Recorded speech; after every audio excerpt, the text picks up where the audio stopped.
Vamos a entrar en materia. Y vamos a hablar de algo fundamental, de la columna vertebral de la fe.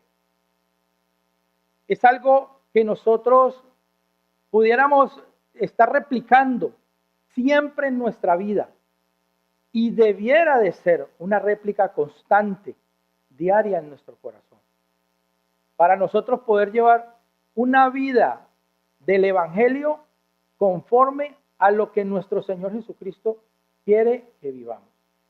Y hoy, por título de esta enseñanza, de esta prédica, el título es Gracia. ¿Cómo es el título de la prédica? Gracia. Muy bien. Y para entrar en materia, muy rápidamente vamos a ir al primer punto en esta mañana. Espero que estén anotando, que tengan sus cuadernillos para que tomen los textos bíblicos y podamos compartirlo con nuestros hijos, con nuestra familia en casa. Amén. Ok, primer punto. Y el título dice, provisión de Dios para cada necesidad. Repita conmigo. Cada necesidad. Wow. Una provisión de Dios. O sea, quiere decir que Dios está pendiente siempre de sus hijos para proveer todo lo que nosotros necesitamos. ¿Para qué está dispuesto Dios? ¿Proveernos qué? ¿Algunas cosas? Todo, mi hermano querido. Para que usted empiece a introducir eso en su corazón. Dios es nuestra provisión. Él fue el que entregó todo y se entregó por nosotros. Y vamos a ir al libro de Hebreos y miremos nuestro primer texto bíblico, Hebreos 4:16. Y vamos a ir muy lento, paso a paso, para que podamos copiar. Y para los que les gusta buscar en la Biblia, busquemos en nuestras Biblias. Amén. ¿Cuántos tienen afán? No, ninguno, ¿no? Amén. Muy bien, excelente. Hebreos capítulo 4, verso 16. 1, 2 y 3, familia. Acerquémonos, pues, confiadamente al trono de la gracia para alcanzar misericordia y hallar gracia para el socorro. Mis hermanos, Dios sabe que no podemos experimentar vidas humildes, santas y obedientes sin Él. ¿Cuántos lo saben?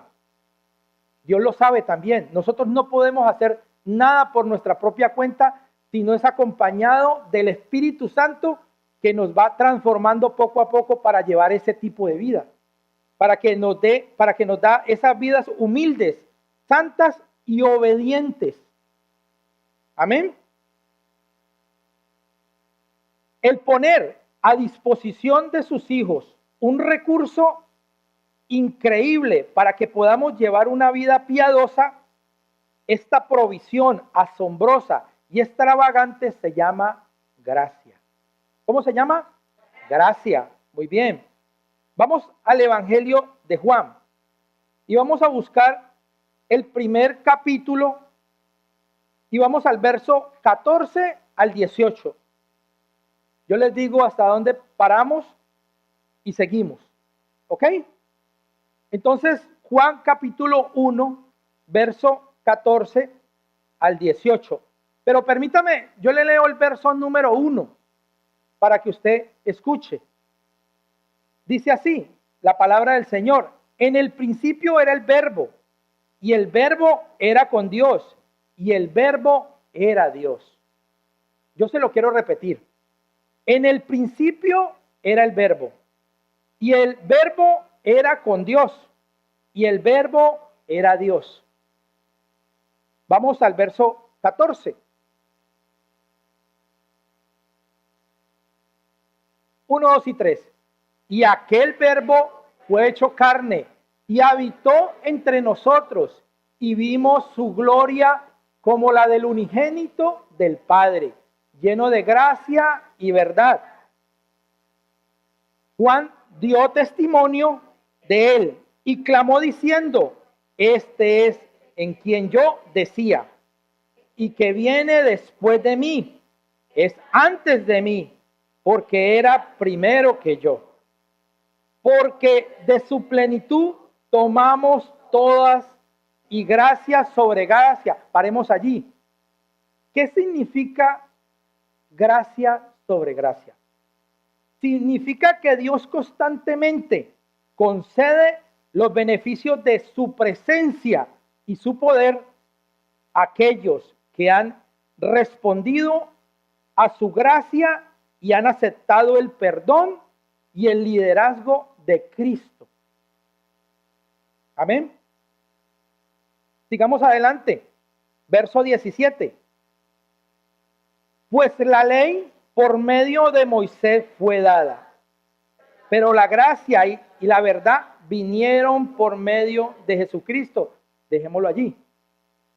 Sin embargo, aún antes que la ley fuera dada, vivir para Dios y ser justo delante de Él no era simplemente cuestión de seguir mandamientos y normas. La verdadera fe en Él era un requisito más básico. Eso fue evidente en la vida de Enoc, de Noé y de Abraham. Su fe y las promesas de perdón por parte de Dios era evidencia de la gracia de Dios a su favor y amor inmerecidos. Incluso esto lo vemos en los tiempos del Antiguo Testamento. ¿Cuántos han escuchado que Dios en el Antiguo Testamento fue un Dios sanguinario? Lo hemos escuchado como excusa para no aceptar a Dios como un padre que organiza a su pueblo, y también como un padre amoroso corrige y da amor. Amén. Vamos al verso 18. 1, 2 y 3. A Dios nadie lo vio jamás. El unigénito Hijo que está en el seno del Padre, a Él le ha dado a conocer. Miremos cómo se manifestó esa gracia para nosotros. Vamos a Tito y vamos al capítulo 2 y vamos a verlo desde el verso 11 hasta el 14.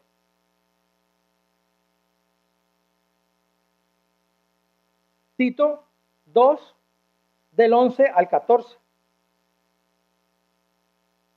1, 2 y 3. Porque la gracia de Dios se ha manifestado para salvación de algunos hombres. Repitamos, porque la gracia de Dios se ha manifestado para salvación a todos los hombres. Paremos en ese verso. Dios, en su infinita misericordia, nos dice en su palabra que esta manifestación de gracia fue para todos los hombres, para toda la humanidad. ¿Es para algunos escogidos? No, para todos. Y podemos ir aprendiendo en esta enseñanza que Dios siempre está apelando al corazón de su creación. Venimos a ser hijos cuando ya lo recibimos como Señor, primeramente como Salvador y después como Señor de nuestra vida. Ahí ya somos hijos de Dios.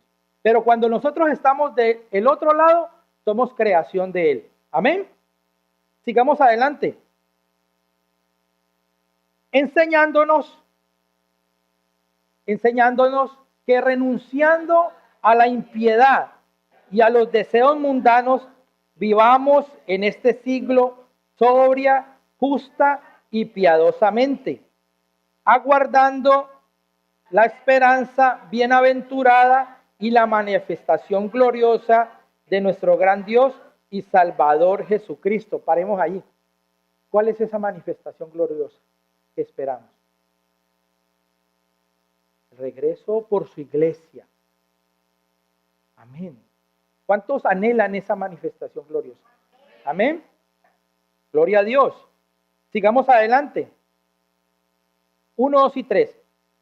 Quien se dio a sí mismo por nosotros para redimirnos de toda iniquidad y purificar para sí un pueblo propio, celoso de buenas obras. Sigamos adelante. David era un hombre que desesperadamente y consciente contaba de cuánto necesitaba la gracia de Dios. David era un hombre que desesperadamente necesitaba esa gracia de Dios. Y vamos a verlo en el Salmo 86, del 1 al 7. Miremos la oración de David. 1, 2 y 3, familia. Inclina, oh Jehová, tu oído y escúchame, porque estoy afligido y menesteroso.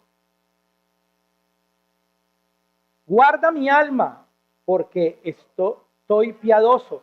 Salva tú, oh Dios mío, a tu siervo que en ti confía. Ten misericordia de mí, oh Jehová, porque a ti clamo todo el día. Alegra el alma de tu siervo, porque a ti, oh Señor, levanto mi alma. Porque tú, Señor, eres bueno y perdonador y grande en misericordia para con todos los que te invocan. Escucha, oh Jehová, mi oración y está atento a la voz de mis ruegos. En el día de mi angustia te llamé, porque tú me respondes. Dios proporcionará la gracia que necesitamos para enfrentar cualquier demanda de nuestra vida. Cualquier demanda de nuestra vida. Y vamos a un segundo punto. Vamos a ver como título Gracia Salvadora. Repita conmigo, gracia salvadora. Me gustaría que estuviera muy atento a lo que yo le voy a leer. Imagínate que un joven muere por un acto violento. Si su padre encontrara al culpable y lo matara, a eso lo llamamos venganza. Sin embargo, si el padre llamara a la policía y el asesino fuera arrestado, juzgado, condenado y ejecutado, esto lo llamamos justicia. Si en el juicio el padre suplicara que se le perdonara la vida al culpable y el juez y el jurado consintieran, eso sería misericordia. Pero, ¿qué pasaría si, además de pedir que se le perdonara al culpable, vuelvo a repetir, pero ¿qué pasaría si, además de pedir que se le perdonara al culpable, el padre apelara al juez para que liberara al delincuente bajo su custodia y cuidado? ¿Qué pasaría si, obteniendo milagrosamente la aprobación de la corte, el padre recibiera a este joven en su corazón y en su hogar, lo aceptara y lo amara como su propio hijo? Esto sería gracia. Ninguna palabra tiene mayor gozo en el corazón de un creyente, de un seguidor de Cristo, que la palabra gracia. La gracia es un regalo gratuito para aquellos que hemos estado lejos de Él. La gracia es un don sobrenatural de Dios que nos permite cumplir con sus requisitos y afrontar las dificultades de nuestra vida.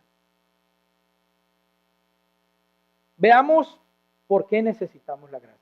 Efesios 2, del 1 al 9. Efesios 2, del 1 al 9.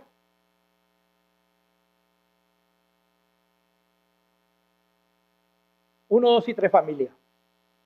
Y Él os dio vida a vosotros cuando estábamos muertos en vuestros delitos y pecados, en los cuales anduvisteis en otro tiempo, siguiendo la corriente de este mundo, conforme al príncipe de la potestad del aire, el espíritu que ahora opera en los hijos de desobediencia. Paremos ahí. Nuestros familiares que no tienen al Señor, ¿será que nuestros hermanos y nuestros familiares son así? ¿No creen porque no quieren creer? No. Porque hay algo que opera dentro de ellos. Porque el mundo nos ha ofrecido a todos. Porque un día nosotros salimos de ahí. Y gloria a Dios porque Dios nos persiguió y tuvo esa misericordia. Nosotros, denle un fuerte aplauso al Señor. Nosotros que lo hemos recibido y hemos experimentado el amor de Dios sobrenatural para con nosotros y nuestra vida nueva. ¿Qué posición debemos tomar ahorita con las personas que no lo tienen aún? De señalar, de juzgar. Debiéramos de como pueblo del Señor orar por las personas, por nuestra juventud, que está tan perdida en estos artistas. Y pudiéramos hablar del boom de ahorita. De este muchacho que un día decidió obedecer lo contrario que un día usted obedeció. Obedeció a lo malo, a las tinieblas. Y él tiene un trabajo, y él lo ha dicho, que el trabajo de él es reclutar almas. Él está comprando almas para Satanás. Y ahí están señalando todos nuestros jóvenes, nuestros hijos, y aún gente ya mayor. Están ahí, perdón. Gloria a Dios, nosotros no. Gloria a Dios. Pero nosotros tenemos un gran trabajo de proclamar el evangelio de la gracia en esas vidas. Amén.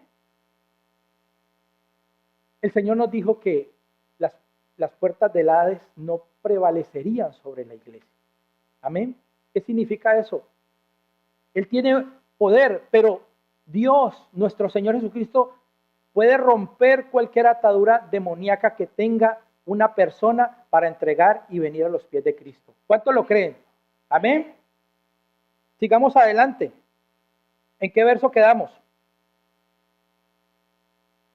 Vamos al verso 3. Entre los cuales también todos nosotros vivimos en otro tiempo, en los deseos de nuestra carne, haciendo la voluntad de la carne y de los pensamientos, y éramos por naturaleza hijos de ira, lo mismo que los demás. Sigamos.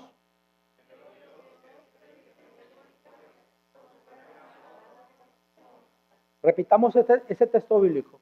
Pero Dios, que es rico en misericordia, por su gran amor con que nos amó, aun estando nosotros muertos, nos dio vida juntamente con Cristo. Por gracia sois salvos.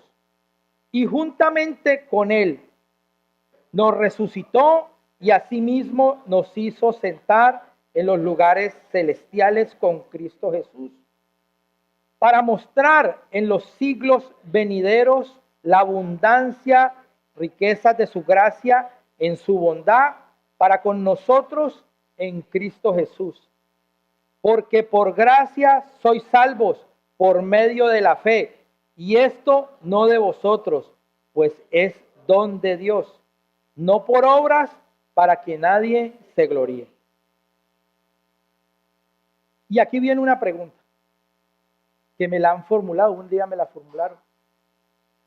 Si yo soy salvo por gracia y la palabra dice que no por las obras, entonces yo no debo hacer obras.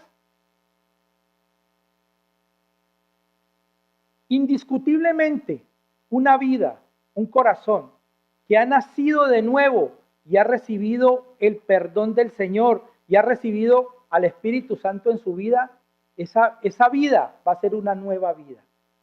Sus anhelos van a ser otros anhelos. Y por ende, las obras vienen como resultado de una nueva vida en Cristo. No lo hacemos para que nadie nos diga, usted es un hombre muy espiritual, una mujer muy de Dios. No lo hacemos para que nos den la palmadita en un hombro y diga, uy, qué gran. No, porque nosotros no vamos a ganar el favor de Dios por nada de lo que hagamos aquí.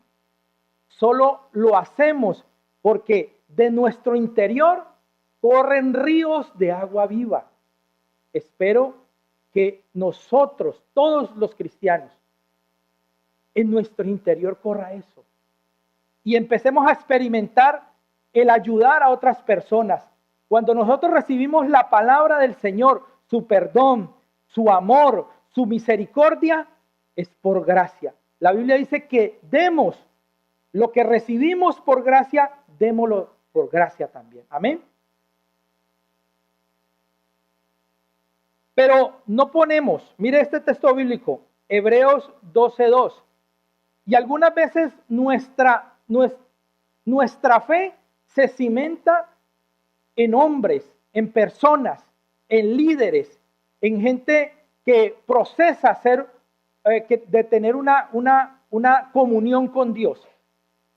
Nosotros como cristianos debemos estar firmes solamente en Jesucristo, porque Él es nuestro estandarte, nuestro ejemplo a seguir es Cristo. Amén. Vamos a leer este texto bíblico, Hebreos 12:2. Y mira dónde tenemos que tener nuestros ojos. 1, 2 y 3. Puesto los ojos en Jesús, el autor y consumador de la fe, el cual por el gozo puesto delante de él sufrió la cruz, menospreciando el oprobio, y se sentó a la diestra del trono de Dios. Amén. Vamos al tercer punto en esta mañana. La gracia que santifica. El tercer punto, ¿cómo es, familia? La gracia que santifica. Una vez que recibimos la gracia salvadora de Dios, no nos convertimos en gigantes espirituales. Lo que tenemos y creemos tenerlo todo resuelto, de ninguna manera. Como hijos redimidos de Dios, seguimos indefensos y necesitados de Él.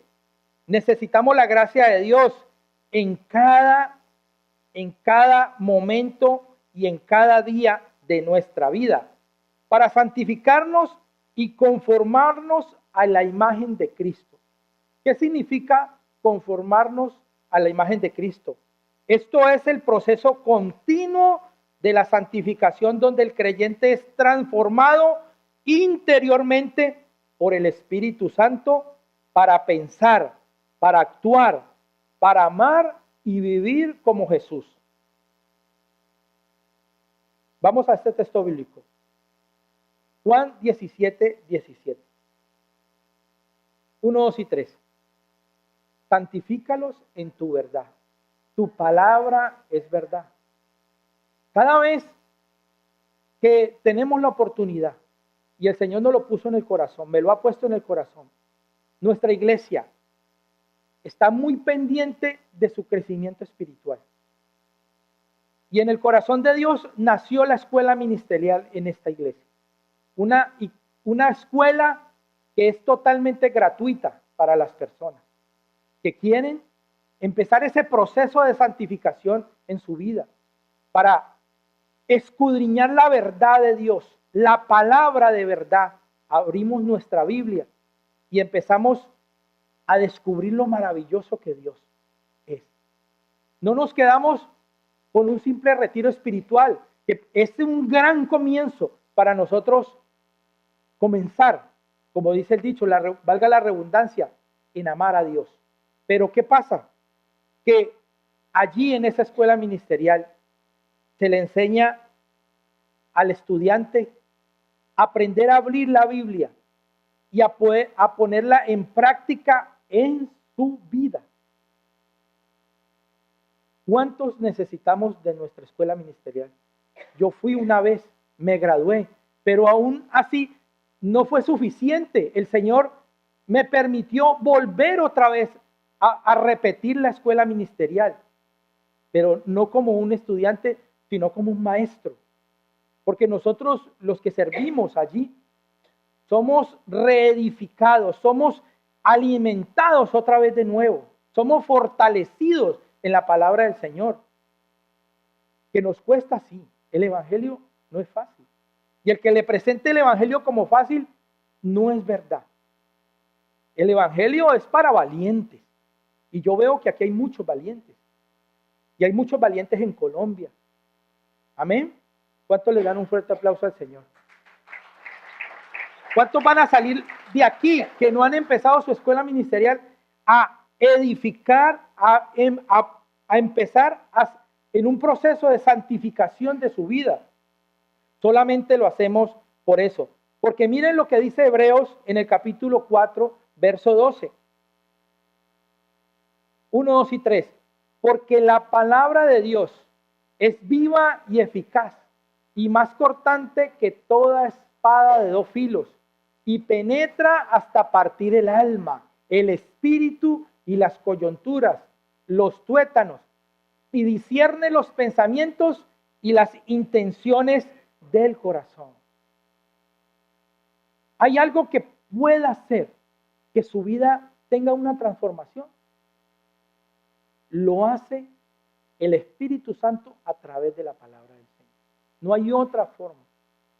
Si nosotros nos acomodamos a solamente el hecho de venir un domingo a escuchar la palabra, ese proceso va a tomar mucho tiempo.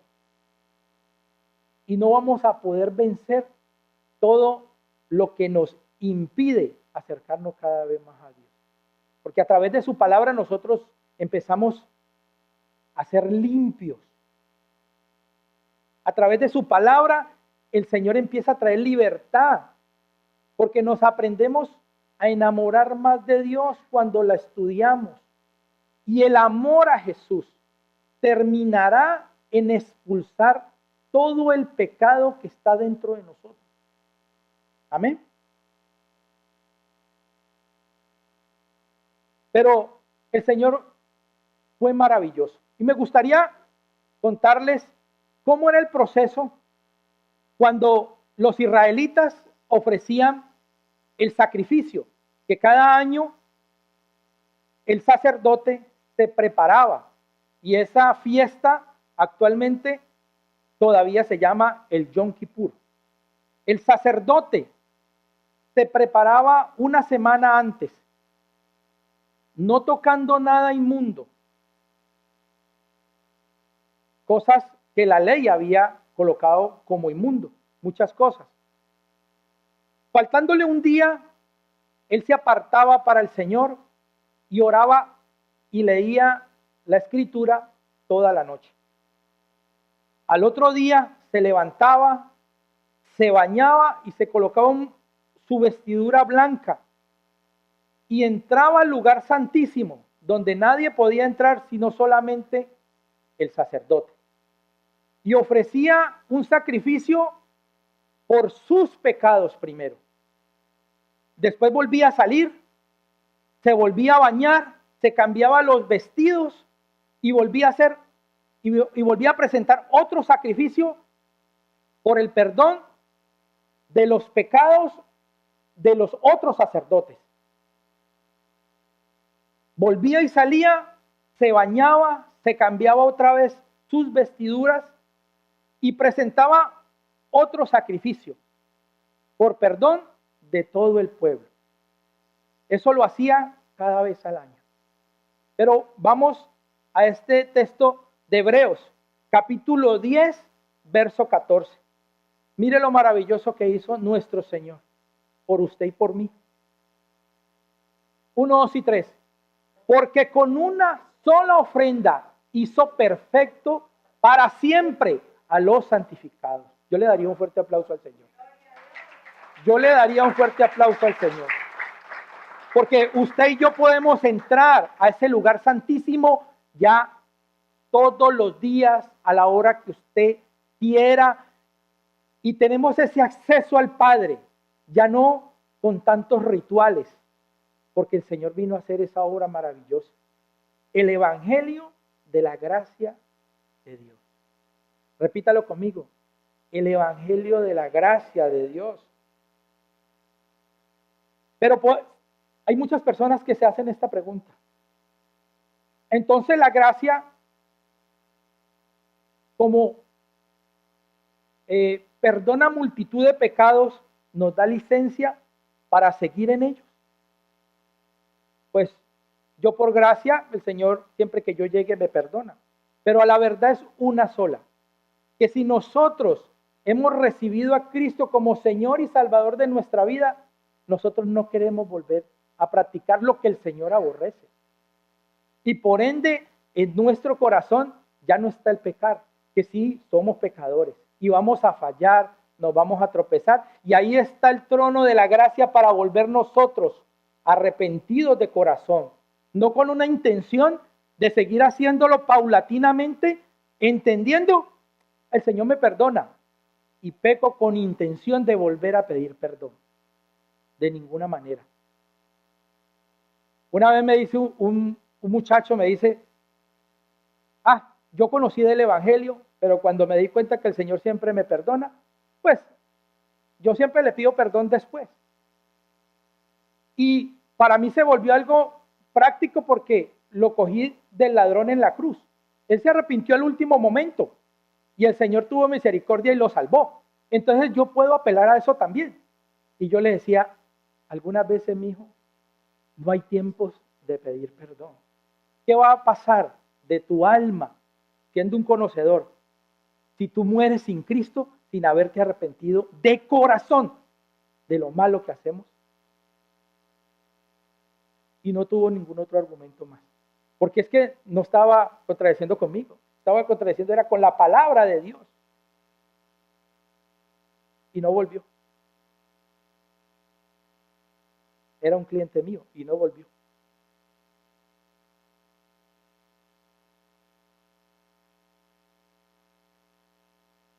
Romanos 6, del 1 al 2.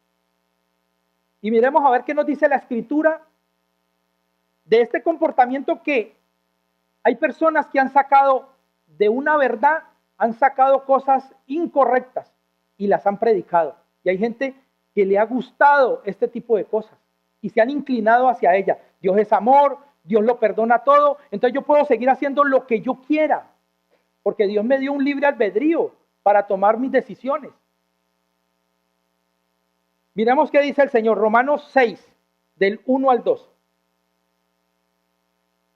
1, 2 y 3, familia. ¿Qué pues diremos? ¿Perseveraremos en el pecado para que la gracia abunde?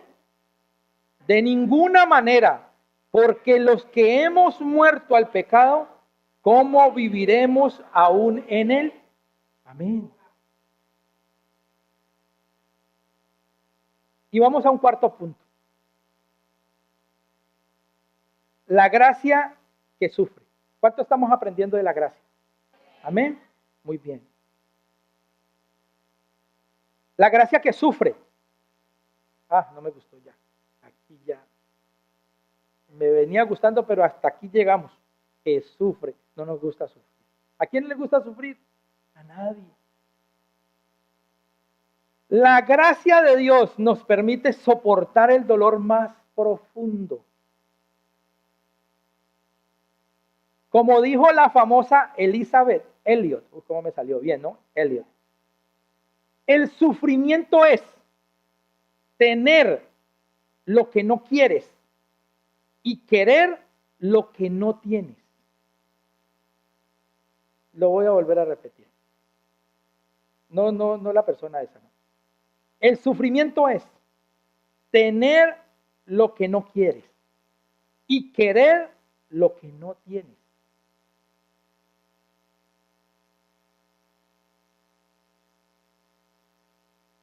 Uno de nuestros ejemplos de sufrimiento por el Evangelio.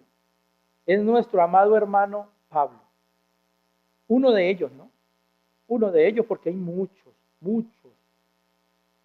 La palabra del Señor nos dice que Pablo sabía que era soportar penurias y dolores implacables por amor a Cristo.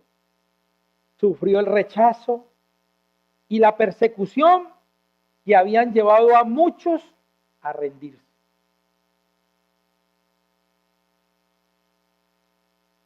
Hemos escuchado, yo lo he escuchado, no sé mi hermano si usted lo ha escuchado, yo desistí de la vida cristiana porque es muy dura, porque me vinieron unas pruebas que yo estaba mejor allá en el mundial. Allá no me pasaba nada, estaba tranquilo y prosperado. Pero en la iglesia dice, estoy bendecido, prosperado, invitado, pero estoy en la mala. No salgo de ahí. No salgo de ahí.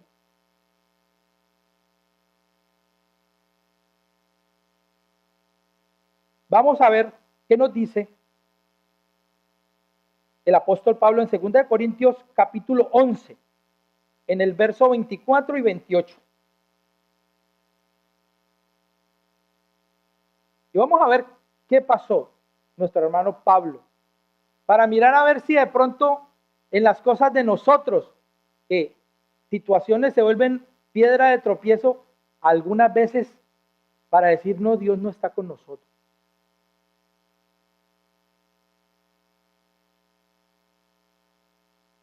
Uno, 2 y 3. 24. De los judíos, 5 veces he recibido 40 azotes menos 1. 3 veces he sido azotado con vara. 1 vez apedreado. 3 veces he padecido naufragio. 1 noche y 1 día he estado como náufrago en alta mar.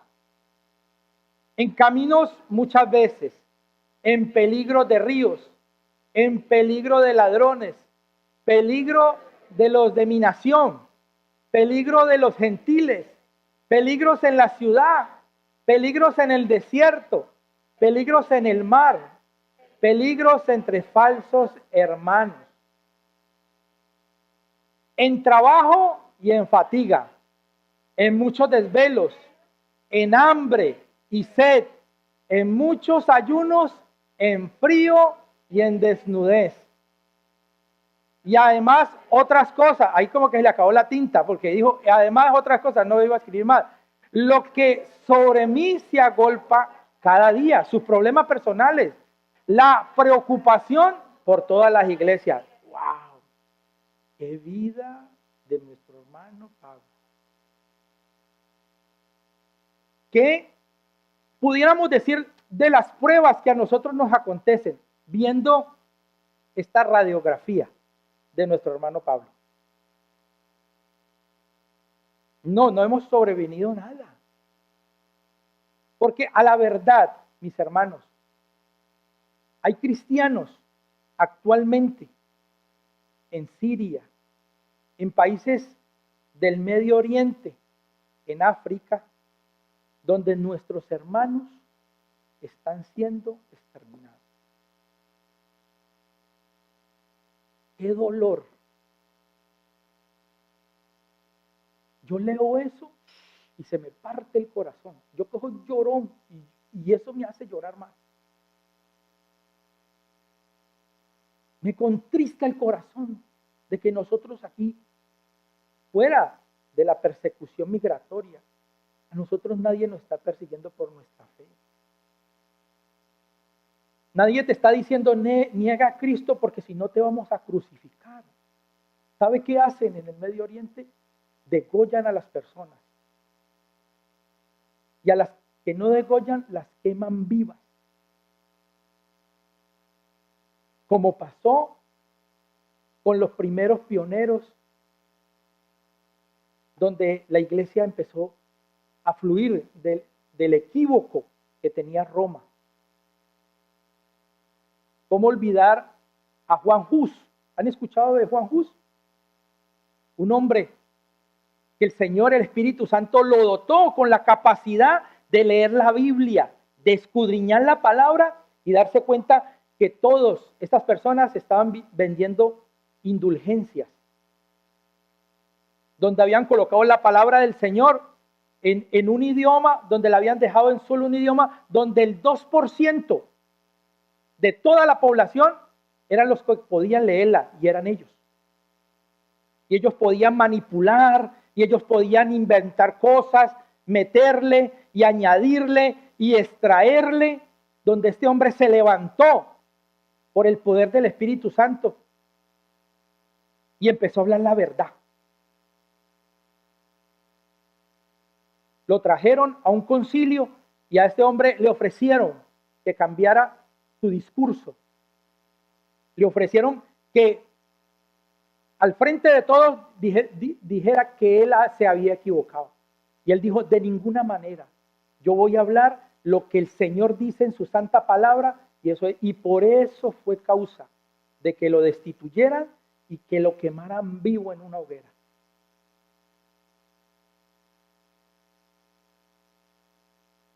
Y eso actualmente, mis hermanos, se está volviendo a repetir.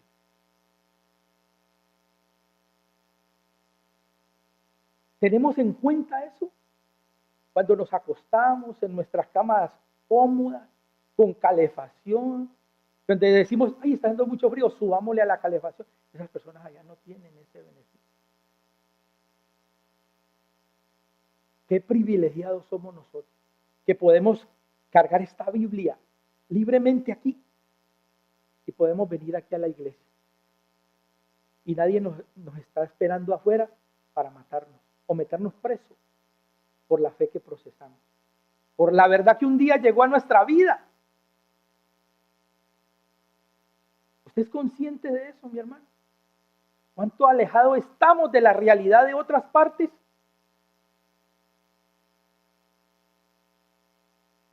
Y nosotros algunas veces guardamos lo que por gracia nos fue dado. ¿Usted no le ha pasado que algunas veces quiere hablar y no habla por temor a tener un choque, una controversia,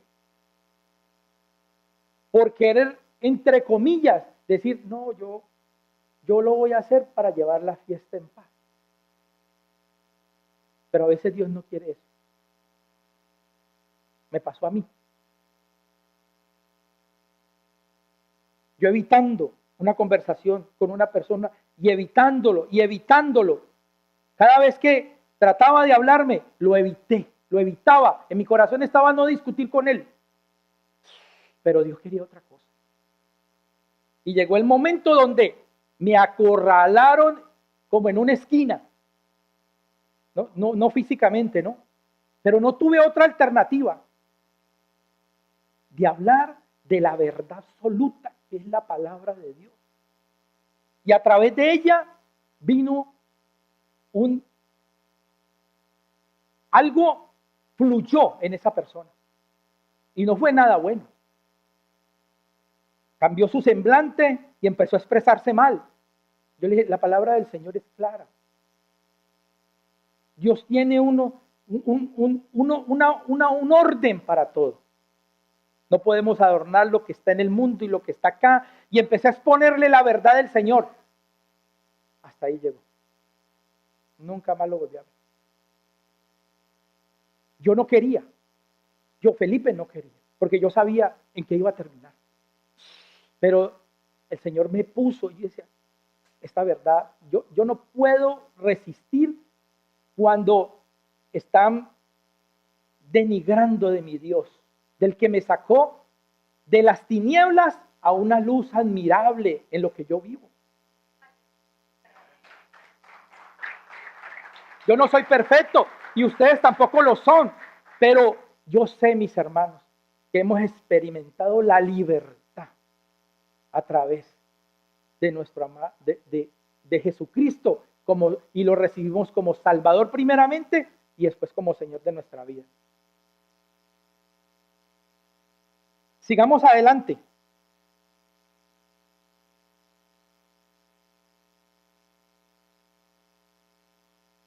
Vamos en los sufrimientos de Pablo, ¿no?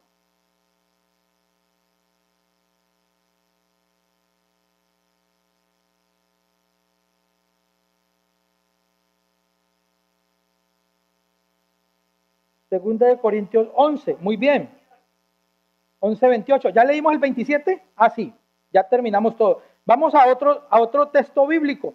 Y no solamente Pablo experimentó solamente el rechazo de los mismos suyos y de otras personas. Mire, qué ejemplo tan maravilloso que nos da la Biblia. Pablo fue un día a Atenas, donde había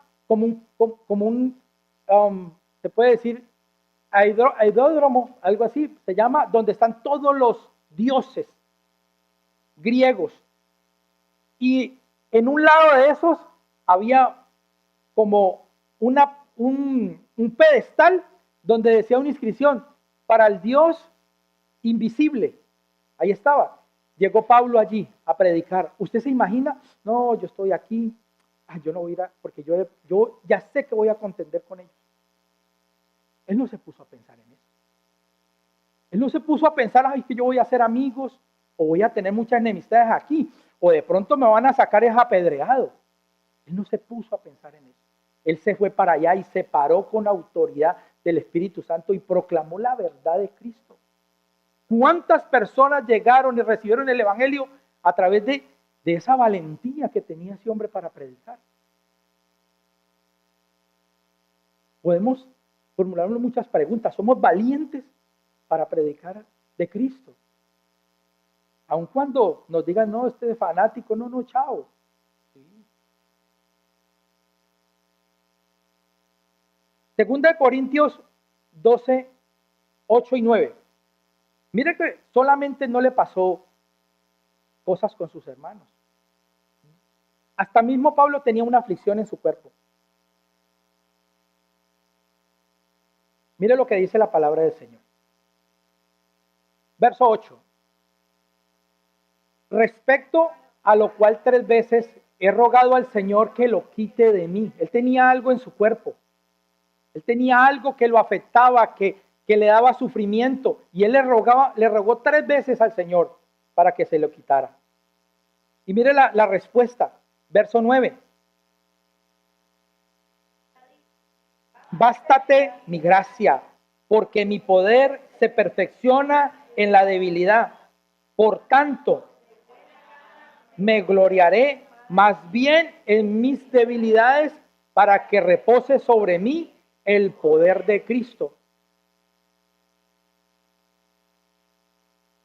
Cuando Dios le declaró a Pablo que su gracia era suficiente para él, afirmó la suficiencia total de su gracia para cada necesidad de la vida, de su vida y de la vida de nosotros.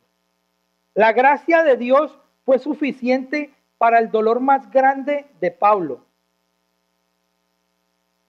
o de cualquier otro creyente que pudiera experimentar.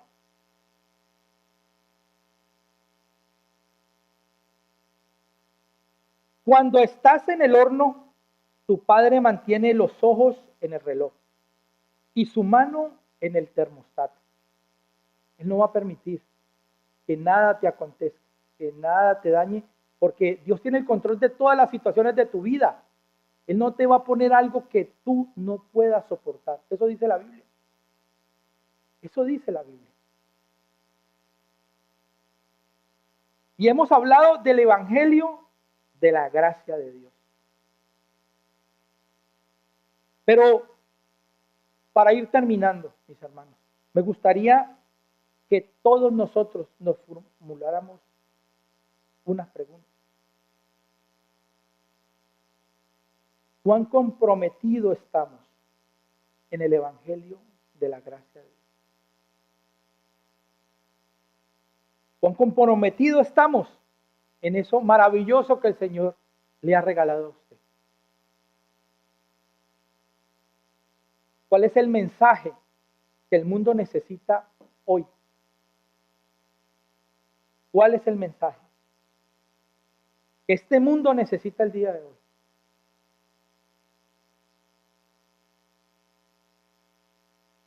¿Qué tal si ustedes se ponen en pie?